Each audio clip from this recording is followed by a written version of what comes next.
విజయనగరం జిల్లా కేంద్ర ప్రాయోజిత పథకాలు మరియు ప్రాజెక్టుల అమల పురోగతిపైన జిల్లా కలెక్టర్ గారి ఆధ్వర్యంలో సమీక్ష నిర్వహించారు. సమీక్ష సమాజంలో లంకా దినకర్ మీడియాతో మాట్లాడుతూ ప్రధాని నరేంద్ర మోడీ లక్ష్యం వికసిత్ భారత్ 2047, ముఖ్యమంత్రి చంద్రబాబు నాయుడు ఆకాంక్ష స్వర్ణాంధ్ర 2047. ఈ లక్ష్యంతో పనిచేస్తేనే విజయనగరం జిల్లా ప్రస్తుత సవాళ్లను అధిగమించి విజయవంతంగా అభివృద్ధి చెందుతుంది.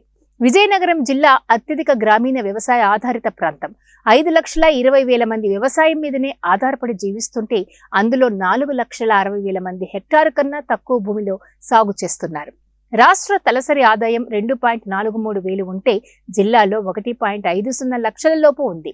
పారిశ్రామికీకరణ చాలా తక్కువగా ఉంది. ఉపాధి హామీ కూలీలుగా 5.94 లక్షల మందిని పనిచేస్తున్నారు. సమావేశంలో జిల్లా collector doctor BR Ambedkar, Nellimarla శాసనసభ్యులు లోకం నాగమాధవి, విజయనగరం శాసనసభ్యులు అదితి గజపతి, మార్క్ఫెడ్ చైర్మన్ కడ్రోతు బంగారాజు, తూర్పు Kapu corporation chairperson Palavalasa Yashaswini, RTC ప్రాంతీయ chairman Dunnu Dora, CPO P Balaji, ఇతర జిల్లా అధికారులు ఇందులో పాల్గొన్నారు. వికసిత భారత్ 2047 అనేటటువంటి ఒక సంకల్పంతో ముందుకు వెళ్తున్న క్రమంలో ఆంధ్రప్రదేశ్ ముఖ్యమంత్రి గౌరవ ముఖ్యమంత్రి చంద్రబాబు నాయుడు గారు స్వర్ణాంధ్ర 2047 వికసిత భారత్లో ఆంధ్రప్రదేశ్ని భాగస్వామ్యం చేయాలి, మమేకం చేయాలి. సింహభాగం వికసిత భారత్లో అభివృద్ధి చెందిన భారతదేశంలో ఆంధ్రప్రదేశ్ ఉండాలి, ఆంధ్రప్రదేశ్ కాంట్రిబ్యూషన్ ఉండాలి అనేటటువంటి ఉద్దేశంతో వారు కార్యాచరణ తీసుకోవడం జరిగింది.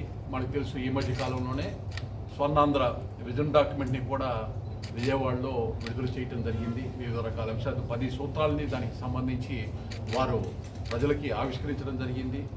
గౌరవ ముఖ్యమంత్రి పవన్ కళ్యాణ్ గారు, అలాగే వైద్య శాఖ మంత్రి సత్యకుమార్ గారు, విద్యాశాఖ మంత్రి లోకేష్ గారు, ఇతర ముఖ్య నాయకులందరూ కూడా ఆ యొక్క విజన్ డాక్యుమెంట్ ప్రజెంటేషన్కి సంబంధించినటువంటి కార్యక్రమం ప్రజలకు అంకితం చేసే కార్యక్రమంలో ఆంధ్ర సాధన దిశగా 20 సూత్రాల కార్యక్రమాల అమలు, స్వర్ణాంధ్ర సాధన సూత్రాలుగా పనిచేయాలని అనేటటువంటి ఒక ఉద్దేశంతో ఈ సమీక్షలన్నింటినీ కూడా నిర్వహించడం జరుగుతూ ఉంది.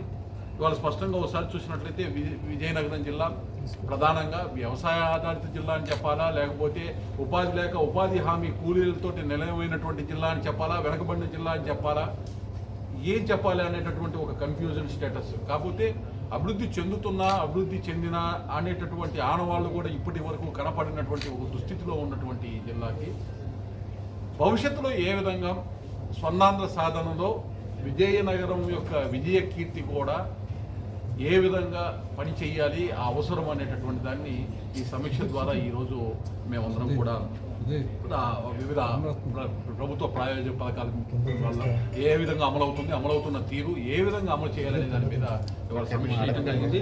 దానిలో భాగంగా ఒకసారి చూసినట్లయితే 5,20,000 మంది వ్యవసాయం మీద ఆధారపడి విజయనగరం జిల్లా